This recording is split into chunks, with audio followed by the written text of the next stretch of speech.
May gabi sa tanan. Been a while. We actually had seminar. We didn't actually have last month.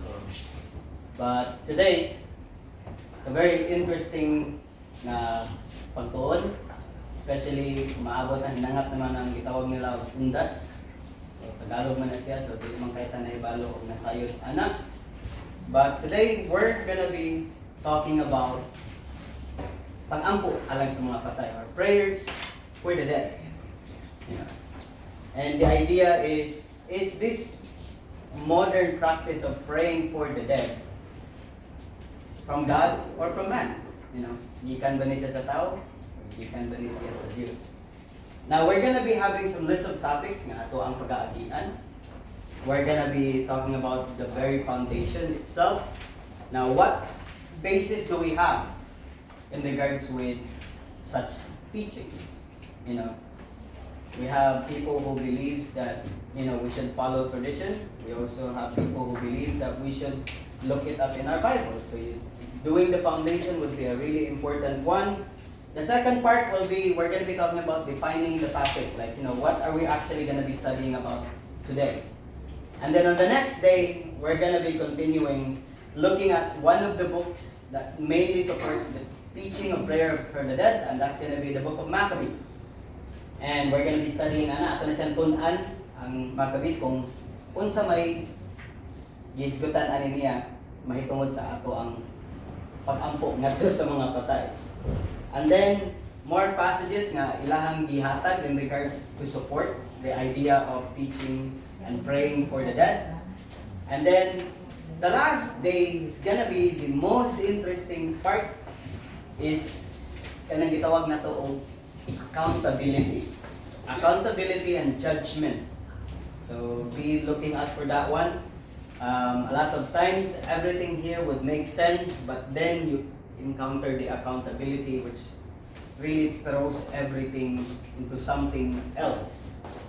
And then the last day we're gonna be also talking about an open forum. So take note if you have a question nga wala niyo nakapangutana, you could always write that down, and in the last day we're gonna be talking about those questions. So we're gonna ask you to write those on a piece of paper and we're gonna read it individually.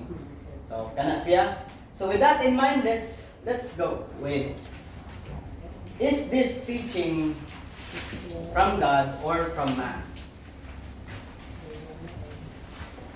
So first thing and foremost, we do have the idea that in the world that we have today, we do have growing numbers of people who believe in God.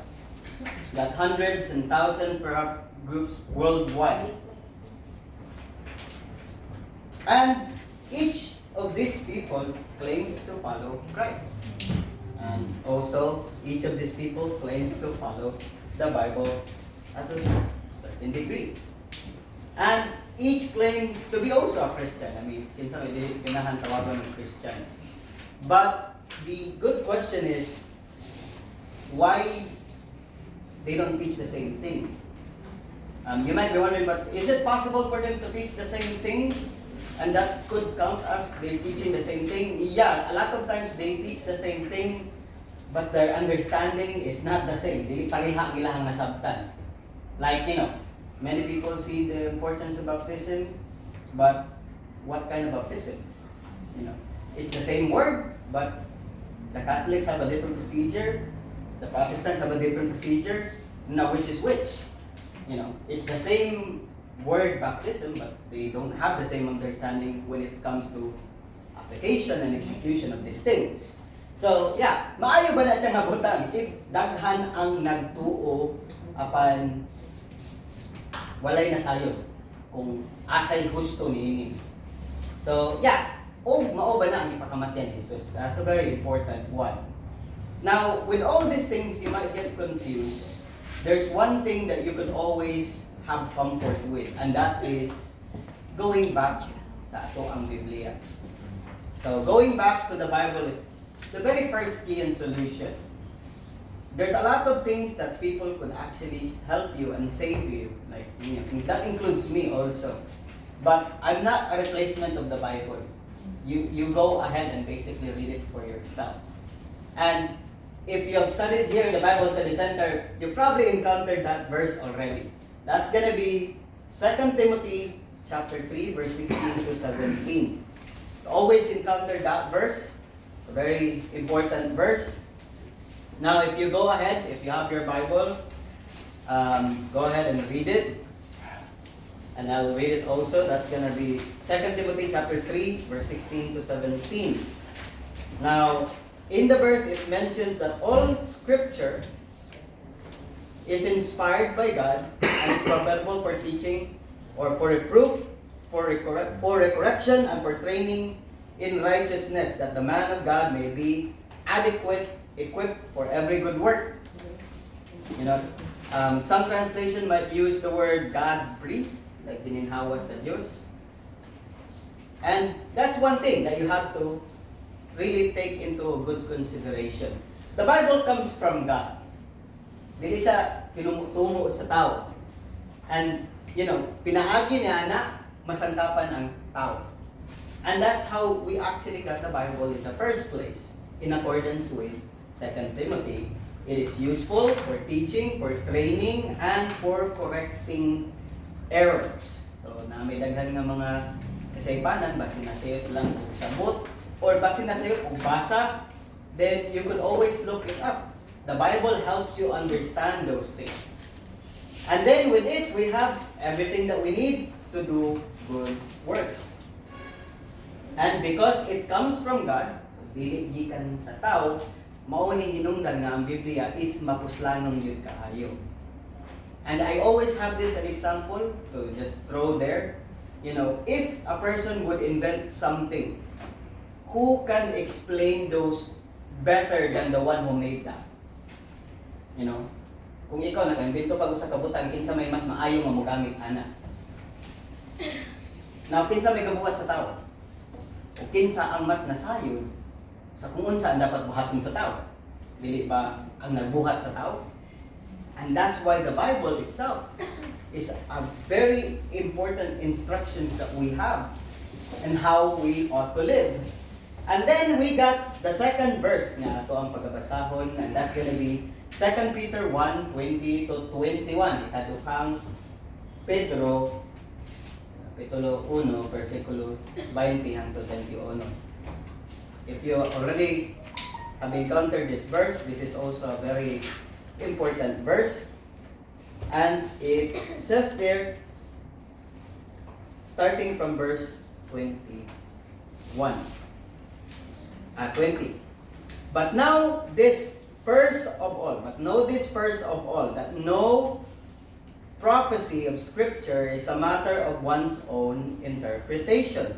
For no prophecy is ever made in an act of man's will, but men moved by the Holy Spirit spoke from God.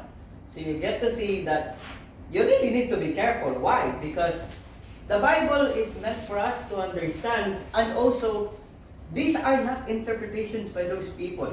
In short, these are dili tinumutungo sa mga tao.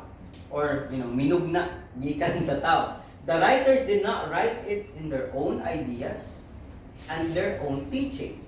Now, take note, if you've taken Jesus Man, you probably already know the idea of there is 40 plus authors in the Bible. Now, just take for an example, Mateo, Lucas, Marcos, o Juan.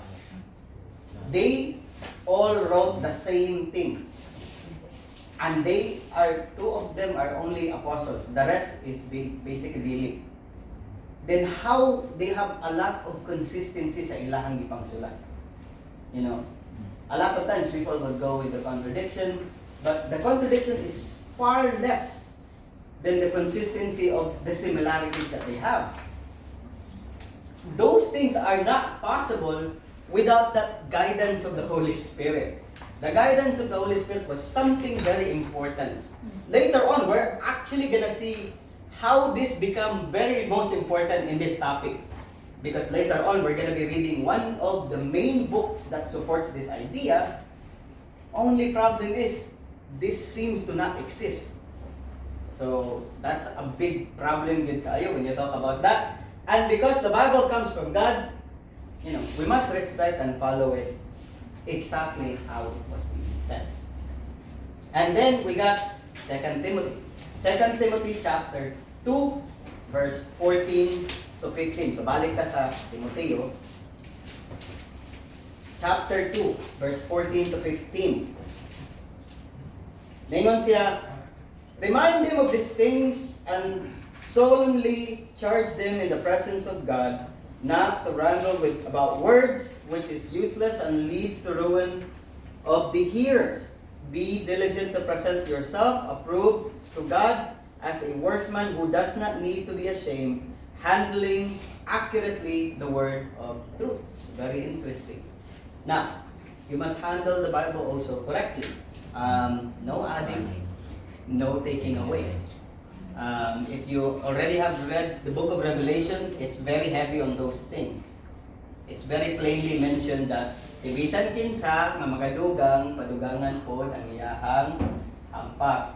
O si bisan kinsa nga pagakuhaan pod or pagakuhaon ang iyahang pangalan ngadto sa libro. I don't know, ganahan mo ana. It's up to you. So kana, same teaching for all people and all places at all times. Now, is it possible for people to give changes? Mga kausaban.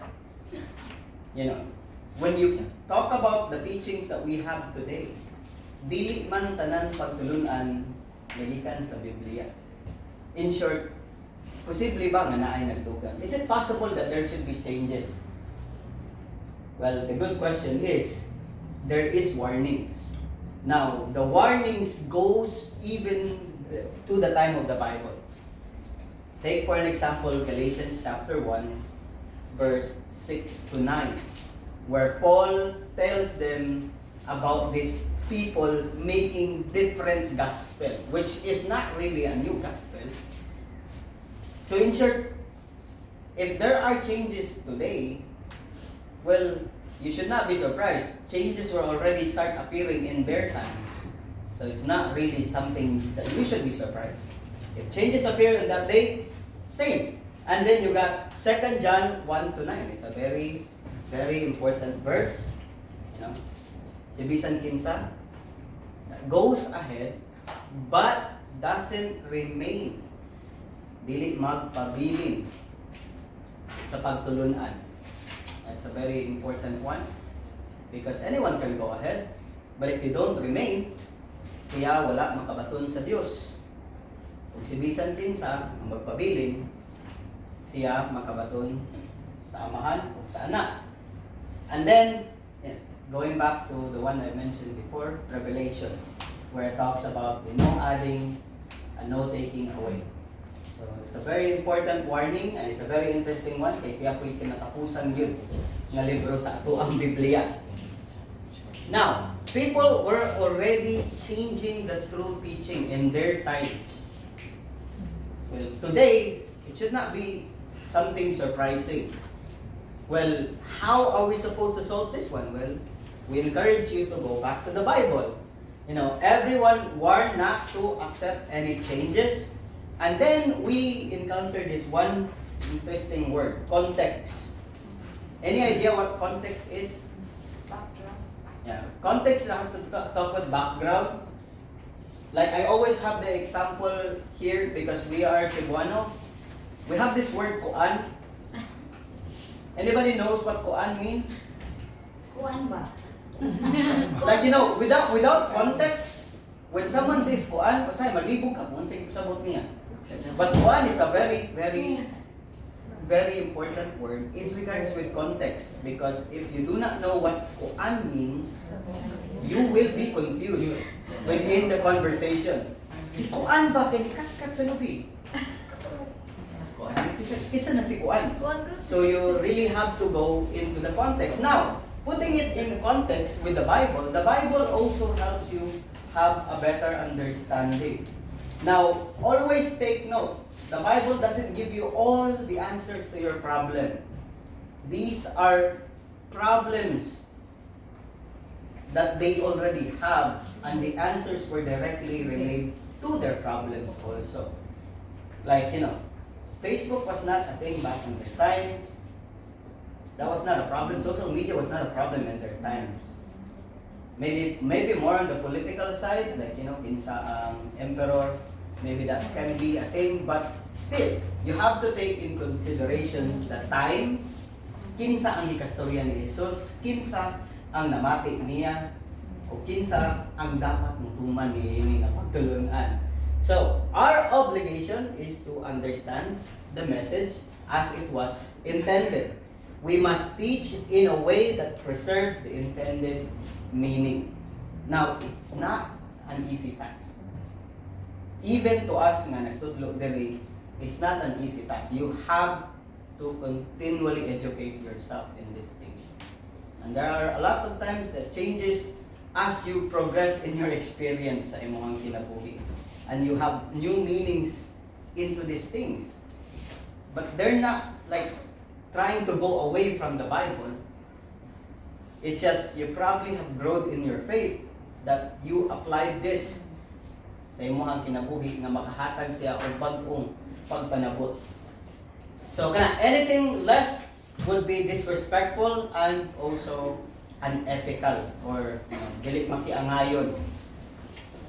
So when things become difficult and many false teachings were taught, the Apostle John himself, he encouraged the people to remain faithful to the things that they were taught in the very beginning. I mean, we should be happy about that. You know why? In their times, there's no Bible. They don't have the book itself. They have to remember this by memory. This is probably one of the reasons why they wrote these things, so that the words will be preserved and can be passed to generations themselves. And it's a very important one. Now, take for an example, how do you feel when people misinterpret what you say? Or pabutang-butang, mao man ganit na common. Like, masayop og sabot ang imong gisulti. Well, ang pulong sa Dios, kung masayop nimo og tudlo, is God different from us in that same matter? Take for an example, like we mentioned before in the book of Revelation. How heavy is that?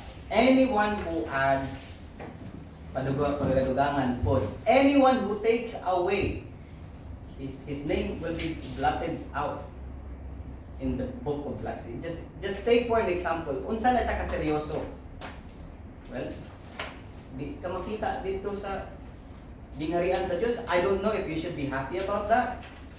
You really see that ang mga tao kaniadto, ang mga apostoles kaniadto, they warn these things because there is a sense of urgency and importance nga dili nato dapat patuyangan o basa ang Biblia.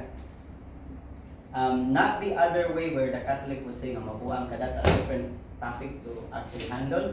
So, now, why this is so important? That the very first one, if you've studied, like I've said before, if you've studied here in the Bible Study Center, you will encounter this verse. That's going to be Matthew 7:21 to 23. Dili tanan nga magatawag kanako o Ginoo magsulod sa gingharian kun dili kadto lamang nga nagbuhat og nagtuman sa kabubuton sa ako ang amahan. And then he mentions, many on those days. Daghan ang moanhi niya og magaingon nga, Lord, have we not prophesied thy name? Do miraculous works, cast out demon. And then Jesus Christ said, and plainly I will say to them, depart from me or go away from me, you people who practice evil things. So, if you just think about that, now these are one of those things nga, example nga gihatag ni Jesus, nga usahay lisod gid kaayo siya, imuhang tan-awon. Kinsa may makahingilin og yawa, makabuhat og milagro, nagsangyaw sa pulong sa Dios, nga nahimong nagbuhat og dautan? That's pretty much the question here. What kind of people does Jesus talks about? Unsa man ni silang klase sa mga tao? You know, you might consider yourself to be religious in many ways, but have your religion to a point where you can do these things? Cast out demons, do miraculous things. It's not really, you really get to see that these people are very religious, these people are good people. They're not bad people. But one thing that they missed out, how would you describe their faith? Well, lingon, grabe, you know. If you remember, Jesus Christ mentioned, if you have faith as small as a mustard seed, you can say to the mulberry tree, be uprooted and cast yourself into the ocean. You know, it's a very interesting, mabuhat na sa gamay ng pagtuo. Well, if makabuhat ka ani, so you can really say na dagko ni pagtuo. Except, Jesus Christ told them na palayo kamo kanako mga magbubuhat og dautan. Well, what was their problem? Well, going back to, nagtuman ba sila sa kabubuton sa Diyos? The will of the Father is pretty much the most important part. And same as today, how does this apply to our topic in praying for the dead? Is praying for the dead in accordance with the will of the Father? Now, I don't really have a problem sa pag-ampo. You know, because the problem is not really about praying. The problem is, makatabang ba ang imong pag-ampo ngadto sa mga patay? You know, I mean, that's the very main point with ani. So, going back to John chapter 12. So, John chapter 12, verse 44 to 50. So, John chapter 12, verse 44 to 50 nga nag-iingon. Jesus cried out and said, "He who believes in me does not believe in me, but in him who has sent me. And he who beholds me beholds the one who sent me. I have come as a light into the world, and everyone who believes in me may not remain in darkness. And if anyone bears my saying and does not keep them, I do not judge him, for I did not come to judge the world, but to save the world. He who rejects me and does not receive my sayings has one who judge him. The word I spoke is what will judge him in the last day. For I did not speak on my own initiative, but the Father himself who sent me has given me commandments what to say and what to speak, and I know that his commandment is eternal life. Therefore, the things I speak just as the Father told me." Asa man niya gikuha ang iyang pagtulunan? Ang pagtulunan niya nagikan ra gihapon sa Amahan. You know, unsa may punto nga iyang gusto ipasabot kung asa nagikan ang iyang pagtulunan. And also, is it not the same with 2 John 1:9 to 11? You know, you try to go ahead, but you do not remain. And a lot of times, in the time of John, people were already starting to do that. You know, naguna, wala nagpabiling. How important is it following exactly what God has been said? A lot of times in the New Testament, we don't get to see those things. But in the Old Testament, you'll get to find on how important details are. And that's like, you know, take for an example, the guy nga katong nagsapwang sa Ark of the Covenant. Now, it was already balaod nga bawal ikapon. That's why naa sila stick para pasaan sa Ark of the Covenant. Now, katagakon man siya. So, you know, based sa iyahang intuition, pwede na ko siya sa pwangon kay basin, you know, basin madakot niya. So, gisapwang niya, diya dayon patay. Why? Because the instruction was, no one is supposed to touch. It's a very important one. So, doing exactly what God says, is very important. The same way in the New Testament, you got people who make promises. like Ananias and Sapphira, well, they died immediately after they said something that is not truthful. Yeah. It's very important. And then you got 2 Corinthians 5:10. So, ikaduhang Korinto.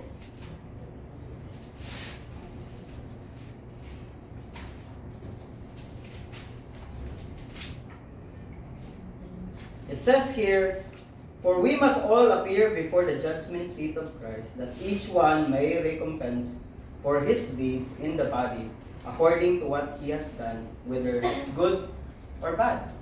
You know, there's always this tagsa-tagsa. So, with that in mind, does God teach praying for the dead? And pretty much that's actually the right time.